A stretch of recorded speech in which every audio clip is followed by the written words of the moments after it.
Hello दोस्तों, welcome to fact study. आज के इस फैक्ट एनालिसिस टॉपिक में हम बात करेंगे। अभी हाल ही में नासा के प्रमुख भारत के दौरे पर रहे हैं। इन्होंने इसरो और नासा से संबंधित कई मिशनों पर यहाँ पर जानकारी दी और बात की और उन प्रोजेक्ट्स को इन्होंने देखा है। तो ये बिल नेल्सन हैं, नासा के प्रमुख। ये आपको जो इमेज में दिख रहे हैं, ये हैं बिल नेल्सन, नासा के हेड या प्रमुख चीफ कह सकते हैं। और इन्होंने भारत के पहले अंतरिक्ष यात्री राकेश शर्मा जी से भी मुलाकात की। ये जो आपको इमेज में दिख रहे हैं, ये भारत के पहले अंतरिक्ष यात्री राकेश शर्मा जी हैं। तो इनसे संबंधित भी इन्होंने एक ट्वीट किया। तो राकेश शर्मा से अक्सर कर एग्जाम में क्वेश्चन बनते रहते हैं, तो इन पॉइंटों को भी जानेंगे और किन मिशनों पर इन्होंने बात की है। बंगलुरु में ये छात्रों से रूबरू हुए, तो इस सभी पर बात करेंगे। नासा और इसरो क्या है, कौन से प्रोजेक्ट पर काम कर रहे हैं, इन सभी की जानकारी आपको इस वीडियो में मिलेगी। और ये सभी पॉइंट, ये पूरा वीडियो आपके आगे आने वाले एग्जाम के लिए वेरी वेरी इंपॉर्टेंट और इन्फॉर्मेटिव है। तो इसको आप प्लीज़ बहुत ध्यान से देखिएगा। जैसा कि आपको मालूम है, इसरो के द्वारा ही अभी चंद्रयान 1, चंद्रयान 2, चंद्रयान 3 ये सब लॉन्च किए गए। तो इन सबको भी जानेंगे इस वीडियो के माध्यम से। तो जैसा कि यहाँ पर हमारी हेडलाइन है, भारत के पहले एस्ट्रोनॉट से मिले नासा के चीफ और वैज्ञानिकों को इन्होंने कहा कि नई पीढ़ी बड़े से बड़े सपनों को देखें। पहले थोड़ी सी नज़र डाल लेते हैं इसरो और नासा पर। ये भारत की एजेंसी है, एक शोध एजेंसी है, यह अंतरिक्ष प्रशासन एजेंसी है। इसकी स्थापना 1969 में हुई। इसकी स्थापना 1958 में हुई। ये भी बहुत पूछे जाते हैं इस स्थापना वर्ष वाले क्वेश्चन, ये वेरी वेरी इंपॉर्टेंट है। जैसे पुलिस के एग्जाम हो गए, टेट हो गए, सुपर टेट हो गए, इन सब में आते रहते हैं ये। और वीडियो को आप पूरा देखेंगे तो एक सार समझ में आएगा। आप चाहे डी ग्रुप की या ए ग्रुप तक की किसी छोटे से बड़े किसी एग्जाम की तैयारी कर रहे होंगे, ये वीडियो आपके लिए बेनिफिशियल है। तो ये देखिएगा, भारत का पहला उपग्रह इसरो द्वारा आर्यभट्ट बनाया गया था। तो ये भी क्वेश्चन इंपॉर्टेंट है। और जैसा कि इनका था अपोलो 1 मिशन, ये चंद्रमा के पहले अंतरिक्ष उड़ान नील आर्मस्ट्रॉन्ग और बज एल्ड्रिन को इन्होंने 1969 में चंद्रमा पर उतारा था। अब ये बार बार पूछा जाता है क्वेश्चन, चंद्रमा पर उतरने वाले पहले व्यक्ति नील आर्मस्ट्रॉन्ग, और किस मिशन के तहत गए थे, किस यान से गए थे, अपोलो 1 से। ये सब बार बार क्वेश्चन पूछे जाते हैं। तो इससे आप ध्यान से सुनते रहिए। आपको पता हो पहले से तो भी रिवीजन हो जाएगा, नहीं पता हो तो आपको एक नई जानकारी मिलेगी। ये बहुत ही अच्छा वीडियो होने वाला है। प्लीज़ इस वीडियो को कतई स्किप ना करें, पूरा वीडियो बहुत ध्यान से देखें और सुनें। एक एक पॉइंट इंपॉर्टेंट है। ये देखिएगा, PSLV-C31, ये एक रॉकेट था। ये इसरो द्वारा ही लॉन्च किया गया। इसने 104 उपग्रह लॉन्च किए। ये पूछा जाएगा आपसे, ये भारत के इसरो द्वारा कौन सा रॉकेट लॉन्च किया जिसने एक साथ 104 उपग्रह लॉन्च किए। तो PSLV-C37, ये नाम आपको ध्यान रखना है। और भारत ने पहली बार या चंद्रयान 1 2008 में लॉन्च किया था। उसके बाद चंद्रयान 2 22 जुलाई 2019 में लॉन्च किया था। फिर उसके बाद जब वो फेल हो गया था चंद्रयान 2, तो चंद्रयान 3 जुलाई महीने में ही 14 जुलाई को ये लॉन्च किया गया था चंद्रयान 3, जो कि सफल रहा और भारत पहला देश बन गया चंद्रमा पर दक्षिणी पार्ट पर, और अपनी सॉफ्ट लैंडिंग करने वाला, उतरने वाला, अपने यान को भेजने वाला। इस तरीके के क्वेश्चन बनेंगे कि चंद्रमा के दक्षिणी पार्ट पर पहला देश कौन सा पहुंचा, तो ये भारत। इस तरीके से इनकी ये एक दूरबीन है। आगे मैंने नासा की एक स्लाइड ऐड की है इस वीडियो में, उसमें हम डिटेल में इसमें चर्चा करेंगे नासा क्या है, किस तरीके से है। तो इस वीडियो को देखते रहिएगा। अब यहाँ पर बात कर लेते हैं, ये बिल नेल्सन भारत आए, क्यों आए, किस तरीके से। तो भारत दौरे पर आए अमेरिकी अंतरिक्ष एजेंसी नासा के प्रशासक या प्रमुख बिल नेल्सन। इन्होंने यहाँ पर अंतरिक्ष में जाने वाले भारतीय राकेश शर्मा जी से मुलाकात की और इन्होंने अपने सोशल मीडिया प्लेटफॉर्म एक्स पर एक जानकारी देते हुए बताया कि राकेश शर्मा के साथ बेंगलुरु में छात्रों से बात करना बहुत ही शानदार अनुभव रहा। और उन्होंने कहा कि कहानी ने जगह को ऊर्जा से भर दिया। जैसे कि यहाँ पर इनका ट्वीट का फोटो भी मैंने ऐड किया हुआ है, कि इन्होंने लिखा है, it was a great honour to speak with students in Bengaluru. Bengaluru Bharat के इसरो का हेडक्वार्टर है। ये भी आपसे क्वेश्चन पूछा जाता है कि इसरो का हेडक्वार्टर कहाँ पर है, तो ये बेंगलुरु में है। ध्यान रखना है आपको। डीआरडीओ का नई दिल्ली में है, जबकि इसरो का बेंगलुरु में है। बहुत से बच्चे कंफ्यूज हो जाते हैं, तो ये आपको ध्यान रखना है। डीआरडीओ का नई दिल्ली में है और ये इसरो का बेंगलुरु में। बार बार मैं इसलिए बताता हूँ कि जैसे आपके ध्यान में रह जाएं चीज़ें। अगर आप वीडियो को ध्यान से देखेंगे और सुनेंगे तो आप एक भी क्वेश्चन गलत नहीं करेंगे और सारी चीज़ें आपको कंठस्थ हो जाएंगी। तो ये इनका ट्वीट था। इसमें इन्होंने लिखा है विशेष तौर पर राकेश शर्मा जी के लिए कि ये बहुत ही शानदार ऊर्जा से भरे हुए व्यक्ति हैं। हम जब बेंगलुरु में एक कक्ष में यानी कि कमरे में छात्रों को संबोधित कर रहे थे, राकेश शर्मा जी की कहानी सुना रहे थे, तो छात्र इनकी कहानी सुनकर एकदम जगमगा उठे, एक ऊर्जा से प्रेरित हो गए। इस तरीके का इनका ट्वीट था। तो ये हमको ध्यान रखना है। तो नेक्स्ट स्लाइड पे आते हैं। इन्होंने बात की है, अगले साल स्पेस स्टेशन पर जाने वाले भारतीय एस्ट्रोनॉट की ट्रेनिंग देगा नासा। यानी कि अगले साल हमारे देश के एक व्यक्ति अंतरिक्ष में जाएँगे, तो उनको ऐसे ही तो चला नहीं जाएगा। एक गाड़ी भी सीखनी होती है, तो उसकी ट्रेनिंग लेनी होती है, कोई भी काम करना होता है। जैसे कि शिक्षक भर्ती के लिए शिक्षकों की पहले ट्रेनिंग होती है, अब तो पूरे कई साल तक ट्रेनिंग चलती रहती है बीच-बीच में। तो जब ये अंतरिक्ष स्पेस स्टेशन पे जाएँगे, तो इनके लिए ट्रेनिंग की तो बहुत ज़रूरत है ही। तो ये ट्रेनिंग कौन देगा? नासा देगा। अगर क्वेश्चन पूछा जाए कि भारतीय एस्ट्रोनॉट को किसने ट्रेनिंग दी जो स्पेस स्टेशन पर जाने के लिए तैयार किए गए? तो ये नासा ने दी। ये तो एक नंबर का क्वेश्चन हो गया। अब इस स्लाइड को पढ़ते हैं, बहुत ही इंपॉर्टेंट है। अमेरिकी स्पेस एजेंसी नासा भारतीय एस्ट्रोनॉट को अगले साल तक इंटरनेशनल स्पेस स्टेशन पर भेजेगा। एस्ट्रोनॉट का चयन इंडियन स्पेस रिसर्च ऑर्गेनाइजेशन यानी कि इसरो के द्वारा होगा। अभी हालांकि तय नहीं हुआ है कौन व्यक्ति जाएंगे, उनका नाम नहीं आया है अभी बिल्कुल, परंतु अब इसरो बहुत जल्दी ये तय कर देगा कौन से व्यक्ति जाएंगे, उनका नाम आ जाएगा। नासा एस्ट्रोनॉट की ट्रेनिंग में सहयोग करेगा। भारत दौरे पर आए नासा के चीफ बिल निल्सन ने इसकी घोषणा की। यानी कि इसरो तय करेगा कौन व्यक्ति जाएंगे, तो उनका नाम पता चलेगा। और उनको ट्रेनिंग कौन देगा? नासा देगा। इतनी बात कंफर्म हो गई है, तो इससे भी क्वेश्चन बनेगा। तो ये दोनों स्पेस एजेंसी मिलकर मिशन की डिटेल्स पर काम कर रही हैं। 1984 में राकेश शर्मा रूसी यान से अंतरिक्ष गए थे। वे स्पेस में जाने वाले पहले व्यक्ति थे। तो ये सन आपके लिए इंपॉर्टेंट है, 1984। आगे भी मैंने इसको ऐड किया हुआ है जब राकेश शर्मा जी की स्लाइड आएगी तो। और ये रूसी मतलब स्पेस से गए थे, इसका नाम भी अभी आगे आएगा। नासा चीफ ने कहा भारत अमेरिका का अहम पार्टनर है, साथ ही स्पेस में एस्ट्रोनॉट से जुड़ी एक्टिविटीज के लिए भारत भविष्य में एक अहम भूमिका निभा सकता है। बड़े उत्सुक हैं नासा वाले भारत के इसरो के साथ काम करने के लिए। मीडिया से बातचीत के दौरान निल्सन ने उस पल के बारे में बताया जब उन्होंने पहली बार अंतरिक्ष से भारत को देखा था। यानी कि 1986 में, जो अभी वर्तमान में नासा के हेड हैं, चीफ हैं, वो 1986 में कोलंबिया स्पेस शटल से अंतरिक्ष यात्रा कर चुके हैं। वो अंतरिक्ष में घूम के आ चुके हैं। हम अभी धरती पर विभिन्न देशों को नहीं जा पाए हैं, अपने भारत देश को पूरा नहीं देख पाए। ये कितने महान व्यक्ति हैं जो कि अंतरिक्ष तक में घुमाएं। बड़ा ही रोमांचित करने वाला होता है ये। तो ये भी पूछ लिया जा सकता है क्योंकि ये अभी भारत के दौरे पे हैं, तो इनसे संबंधित कुछ भी पूछा जा सकता है ये क्वेश्चन। अभी जो एग्जाम्स में भीड़ बहुत है, तो उनको छटनी करनी होती है, तो वो कहीं से भी कुछ भी उठा के पूछ लेते हैं। तो इस तरीके की वीडियो इसीलिए लाई गई हैं कि कहीं से भी कुछ भी कोई भी पॉइंट पूछ ले तो आप बड़े आसानी से एग्जाम में कर लिए जाएं। तो ये ध्यान रखिएगा, बिल निल्सन 1986 में कोलंबिया स्पेस शटल से अंतरिक्ष की यात्रा पर गए थे। इन्होंने कहा मैंने पहली बार भारत को अंतरिक्ष से देखा। हालांकि इन्होंने सबसे पहले श्रीलंका को देखा और फिर उसके बाद थोड़ी और ऊपर नजर उठाई तो मुझे पूरा भारत दिखाई दिया। देश के सबसे ऊपर इन्होंने हिमालय दिखाई दिया, जो कि पूरा स्वर्ग जैसा नजारा था। कितनी बेहतरीन बात कही है इन्होंने। तो ये चर्चा में है, तो इनसे संबंधित कुछ भी पूछा जा सकता है आपके एग्जाम में, ध्यान रखना है। अब नासा इसरो मिलकर लॉन्च करने वाले हैं $1 अरब का सैटेलाइट। इसका नाम है निसार। ये आपने पहले भी करंट अफेयर्स की वीडियो में इसका नाम सुना होगा, फिर से ये चर्चा में आ गया है। तो ये एग्जाम के लिए मोस्ट इंपोर्टेंट है। नासा और इसरो मिलकर अगले साल की शुरुआत क्वार्टर यानी कि अगले 3 महीनों में, जनवरी फरवरी मार्च, इन 3 महीनों के अंदर अंदर ये निसार उपग्रह को लॉन्च कर देंगे। सिंथेटिक अपेचर रडार है ये, इसका नाम है निसार। नासा से और इसरो से मिलकर ये नाम बना है निसार।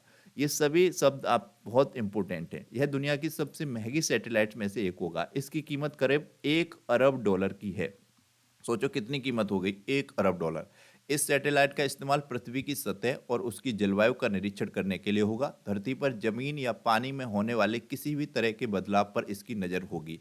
इससे पृथ्वी के भविष्य को लेकर अहम जानकारियां जुटाने में मदद मिलेगी। अब ये लाइंस आपके लिए कितनी इंपॉर्टेंट है, पूछा जाएगा कि निसार उपग्रह का उद्देश्य क्या है, ये किसके लिए है, ये क्या जानकारी जुटाएगा, या इसका काम क्या होगा। तो ये जलवायु का निरीक्षण करने के लिए होगा। पृथ्वी की सतह और उसकी जलवायु का निरीक्षण करने के लिए, धरती पर जमीन या पानी में होने वाले किसी भी सतह के बदलाव पर इसकी नजर रहेगी। तो आपको इससे मूल अर्थ समझ में आ रहा होगा। डिटेल में अगर कहीं से क्वेश्चन पूछेगा तो ये इनसे भी पूछ सकता है। तो ये आपको ध्यान रखना है। यह पृथ्वी के भविष्य को लेकर अहम जानकारी जुटाएगा। ये जुटाएगा भारत के पृथ्वी पर जो भी जंगल वंगल हैं, दलदली भूमि है, सबकी कुल मिला के इसका निरीक्षण होगा, जलवायु और पृथ्वी की भूमि से रिलेटेड। तो ये आपसे इनसे भी क्वेश्चन बन सकता है। आप अगर वीडियो को समझ रहे होंगे, देख रहे होंगे, तो इनसे क्वेश्चन बनेगा, तो आप आसानी से कर ले जाएंगे। भारत का स्पेस स्टेशन बनाने में भी मदद करने को तैयार है नासा। अभी आपने पीछे खबर आई थी एक बार, 2035 तक भारत अपना स्पेस स्टेशन बनाने का लक्ष्य रखा हुआ है। तो इन्होंने कहा है कि अगर भारत अपना स्पेस स्टेशन बनाने में कोई भी हमसे हेल्प चाहता है नासा से, तो हम पूरी हेल्प करेंगे। इस तरीके का भारत ने एक डिजाइन तैयार किया है स्पेस स्टेशन का। तो ये डिज़ाइन आप इमेज में देख सकते हैं, भारत जो स्पेस स्टेशन बनाने की योजना बना रहा है, उसका डिज़ाइन है। तो इन्होंने कहा है चंद्रयान 3 पर बात की और बिल निल्सन ने कहा कि अमेरिका अगले साल चाँद के साउथ पोल पर कई प्राइवेट लैंडर लॉन्च करेगा। भारत तो लॉन्च कर चुका है साउथ पोल पर अपना चंद्रयान 3 और भारत दुनिया का पहला देश बन गया है चंद्रमा के साउथ पोल पर पहुँचने वाला। परंतु अगले साल यानी कि 2024 में नासा भी, अमेरिका भी चंद्रमा के साउथ पोल पर अपने लैंडर लॉन्च करेगा। लेकिन भारत ऐसा करने वाला पहला देश था। इस पर उन्होंने कहा ये भारत देश बधाई का पात्र है। भारत की यात्रा के दौरान नेल्सन ने अंतरिक्ष विभाग के केंद्रीय राज्य मंत्री जितेंद्र सिंह से भी बात की। अंतरिक्ष विभाग के केंद्रीय राज्य मंत्री कौन है? जितेंद्र सिंह। इनका नाम भी हाईलाइट में आया है। काफी इंपोर्टेंट है ये पॉइंट और ये पूरा वीडियो, तो इसको ध्यान से देखते और सुनते रहिए। आप सभी को पता है कंपटीशन बहुत हाई है, तो क्वेश्चन कहीं से भी पूछा जाता है डीपली, कितना भी अंदर टॉपिक के अंदर। तो ये इस तरीके की वीडियो इसीलिए है, आप इनको देखते रहिए, कितना भी अंदर क्वेश्चन पूछेगा डीपली आप कर ले जाएंगे। नेल्सन ने कहा भारत 2035 से 40 तक स्पेस स्टेशन बनाने की योजना बना रहा है, तो अगर वे इस पर हमारे साथ मिलकर काम करना चाहेंगे तो हम इसके लिए तैयार हैं और हेल्प करने के लिए तैयार हैं। और भारत की योजना थी 2035 तक, तो 2035 से 40 तक इन्होंने कहा है ये कंप्लीट कर लें, बना लें। ये डिजाइन है अंतरिक्ष स्पेस स्टेशन का, भारत ने जो तैयार किया है। अब इस स्लाइड में जानते हैं कौन है राकेश शर्मा जी। तो राकेश शर्मा जी 1984 में अंतरिक्ष यात्रा पर गए थे। ऐसा करने वाले वो पहले भारतीय हैं। सबसे पहले भारतीय कौन अंतरिक्ष में जाने वाले? राकेश शर्मा जी। ये क्वेश्चन बहुत बार पूछा गया है, अभी भी पूछा जा सकता है। किस वर्ष में गए? 1984 में गए। 21 साल की उम्र में इन्होंने भारतीय वायुसेना की में भर्ती हुए थे और सुपरसोनिक जेट लड़ाकू विमान के पायलट भी थे। क्वेश्चन पूछ ले किस लड़ाकू विमान के पायलट थे? सुपरसोनिक जेट लड़ाकू विमान। पाकिस्तान के साथ 1971 के युद्ध में उन्होंने 21 बार उड़ान भरी थी। 3 अप्रैल 1984 को हुए सोवियत रॉकेट, तब उस टाइम सोवियत संघ था यूएसएसआर, तो उसके यानी कि पूछा जाएगा सीधा सीधा किस देश के यान से गए थे? तो रूस के यान से गए थे। 3 अप्रैल 1984 को गए थे। अन्य रूसी यात्री भी थे 2 इनके साथ, तो तीनों करीब 8 दिन तक अंतरिक्ष में रहे थे। अब यहाँ पर इस स्लाइड को भी ऐड किया गया। ये नाम रवीश मल्होत्रा भी इंपॉर्टेंट है क्योंकि इनको इनके बैकअप प्लान के लिए रखा गया था। इनके अलावा रवीश मल्होत्रा को भी चुना गया था, उनकी भी ट्रेनिंग करवाई गई थी और दोनों को रूस में ही ट्रेनिंग के लिए भेजा गया था। अब जो जाएगा भारत का व्यक्ति स्पेस स्टेशन में, वो ट्रेनिंग करेगा नासा की में यानी कि अमेरिका में। उस टाइम राकेश शर्मा जी ने और इनके जो बैकअप रखे गए थे रवीश मल्होत्रा जी, इन दोनों जी ने रूस में ट्रेनिंग की थी। रूस के ही यान से ये गए थे, तो ये आपको ध्यान रखना है। और रवीश मल्होत्रा जी का नाम भी ध्यान रखें, कुछ भी एग्जाम में पूछा जा सकता है। इनको इसलिए बैकअप में रखा गया था, बाई चांस इनकी हेल्थ में कुछ इश्यूज आते हैं, क्योंकि एक एक हेल्थ का चेकअप होता है, तो उनकी जगह इनको भेज दिया जाएगा। इसरो और सोवियत संघ के ज्वाइंट मिशन के तहत राकेश शर्मा जी 3 अप्रैल 1984 को सोयूज T11 अंतरिक्ष यात्रा शुरू की थी। तो यह भी ध्यान रखना है, सोयूज T11 ये इंपॉर्टेंट है। भारत के प्रथम और विश्व के 138वें अंतरिक्ष यात्री थे राकेश शर्मा जी। भारत के तो पहले थे, विश्व के 138वें, इनसे पहले यानी कि 137 व्यक्ति यहाँ अंतरिक्ष की यात्रा कर चुके। इनका जन्म 13 फरवरी 1949 को पंजाब राज्य के पटियाला जिले में हुआ था। वर्तमान में राकेश शर्मा अभी दुनिया के लाइमलाइट से दूर तमिलनाडु के कुन्नूर में अपनी पत्नी मधु के साथ रह रहे हैं। शर्मा जी इसरो की गगनयान के लिए बनाई गई नेशनल एडवाइजरी काउंसिल का हिस्सा रहे और एस्ट्रोनॉट सिलेक्शन प्रोग्राम चलाती है। ये इंपॉर्टेंट है, ध्यान रखना है। और इनकी उपलब्धियां हैं ये कुछ कुछ लोगों को लगता नहीं है कि राकेश शर्मा जी अभी भी जीवित होंगे, परंतु भगवान इनको स्वास्थ्य दे अच्छा और दीर्घायु दे। सच बात है ये, बिल्कुल। लोगों को लगता है ये जाने कौन सी सदी की बात है, परंतु अच्छा है कि एक कितने महान व्यक्ति अभी भी हैं और भगवान करे आगे दीर्घायु रहें और स्वास्थ्य इनका अच्छा बने रहे। इनकी ये उपलब्धियां हैं, कुछ अवार्ड इनको मिले। भारत सरकार ने उन्हें शांति काल में बहादुरी के लिए दिए जाने वाले सबसे बड़े पुरस्कार अशोक चक्र से सम्मानित किया है। अशोक चक्र इनको मिल चुका है। सोवियत संघ यानी कि रूस ने भी भारत से अपनी गहरी मित्रता को जाहिर करते हुए राकेश शर्मा जी को hero of Soviet union award इनको दिया। हीरो ऑफ सोवियत यूनियन पुरस्कार से इनको सम्मानित किया जा चुका है। वर्ष 1987 में राकेश शर्मा भारतीय वायुसेना के विंग कमांडर के पद से सेवा के लिए नियुक्त हुए। सेवानिवृत्ति के बाद उन्होंने हिंदुस्तान एरोनॉटिक्स लिमिटेड में टेस्ट पायलट के तौर पर कुछ समय में अपनी सेवाएं दी। इसके बाद वर्ष 2006 में राकेश शर्मा जी को भारतीय अंतरिक्ष अनुसंधान संगठन इसरो के बोर्ड में भी नामित किया गया। बाद में ही वर्षों में वह कंपनी के ऑटोमेटेड वार्ड फ्लोर में चेयरमैन भी रहे। और इनके अवार्ड एक बार फिर देख लीजिएगा। अशोक चक्र, संग्राम मेडल, विदेश सेवा सर्विस मेडल, 9 साल long service medal, 9 year long service medal, hero of the Soviet संघ। ये पूछा जाए कि हीरो ऑफ द सोवियत संघ निम्न में से किसको मिला है, 4 ऑप्शन हो तो उसमें राकेश शर्मा जी का भी नाम हो, तो आप अगर पता होगा, वीडियो देखा होगा, तो क्वेश्चन को बड़े आसानी से कर ले जाएंगे। यहाँ पर जानते हैं ये नासा क्या है थोड़ा और डिटेल में। नासा यानी कि national aeronautics and space administration, इसकी फुल फॉर्म भी कई बार पूछी गई है, तो ये आपको पता होना चाहिए। स्थापना वर्ष मैंने पहले ही बताया 1958। तो एरोस्पेस और एरोनॉटिक्स में उन्नत अनुसंधान के साथ नागरिक अंतरिक्ष कार्यक्रम के नियंत्रण में संयुक्त राज्य अमेरिका की एक राज्य स्वामित्व वाली एजेंसी है। इसकी स्थापना तत्कालीन यानी कि उस वक्त के 1958 के राष्ट्रपति डवाइट डी आइजनहर ने की थी। ये राष्ट्रपति का नाम है, आप थोड़ा सा पढ़िएगा इसमें।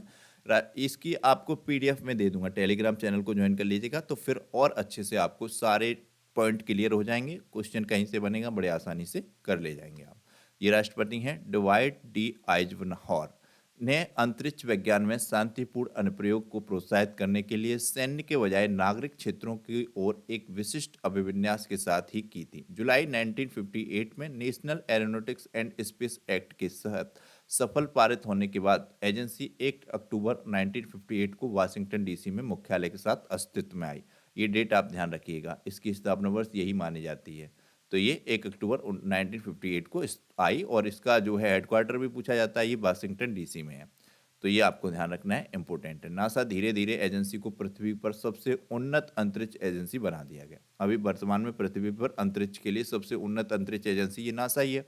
एजेंसी द्वारा किए गए कुछ क्रांतिकारी और उल्लेखनीय अंतरिक्ष कार्यक्रमों, चंद्रमा पर उतरने के लिए अपोलो मिशन, जैसा कि मैंने बताया अपोलो फर्स्ट मिशन इनका था, स्काई लैब अंतरिक्ष स्टेशन और बाद में कुख्यात अंतरिक्ष शटल कार्यक्रम शामिल हैं। ये सभी कार्यक्रम ध्यान रखने हैं, स्काई लैब अंतरिक्ष स्टेशन, कुख्यात अंतरिक्ष शटल स्टेशन और अपोलो मिशन, ये नासा से संबंधित हैं, पूछे जा सकते हैं। 1990 में नासा द्वारा हबल स्पेस टेलीस्कोप की स्थापना की गई। ये नाम आप विशेष तौर पर ध्यान रखें, हबल स्पेस टेलीस्कोप। ये पूछा जाएगा 100% किसका है, किसने बनाया है, तो ये हबल स्पेस टेलीस्कोप नासा के द्वारा स्थापित किया गया।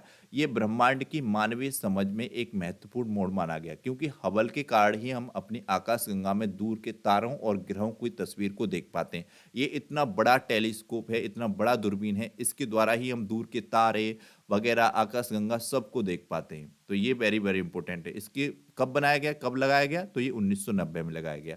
ये सन भी ध्यान रखनी है, और हबल स्पेस टेलीस्कोप का नाम ध्यान रखना है। नासा के द्वारा इसको विकसित किया गया, लगाया गया, और आकाशगंगा में दूर के तारों और ग्रहों को तस्वीर देख पाने में इसने ही हमें सफल बनाया। वर्तमान में नासा आईएसएस यानी कि अंतर्राष्ट्रीय अंतरिक्ष स्टेशन के समर्थन और रखरखाव में प्रमुख सदस्यों में से एक है। नासा ने हमारे सौरमंडल के सभी ग्रहों पर सफलतापूर्वक अंतरिक्ष जांच भेजी हुई है, जिससे हमारे सौरमंडल की शारीरिक रचना को समझने में मदद मिली है। सबसे हालिया उपलब्धि न्यू होराइजन्स अंतरिक्ष जांच थी। ये जांच किसने की?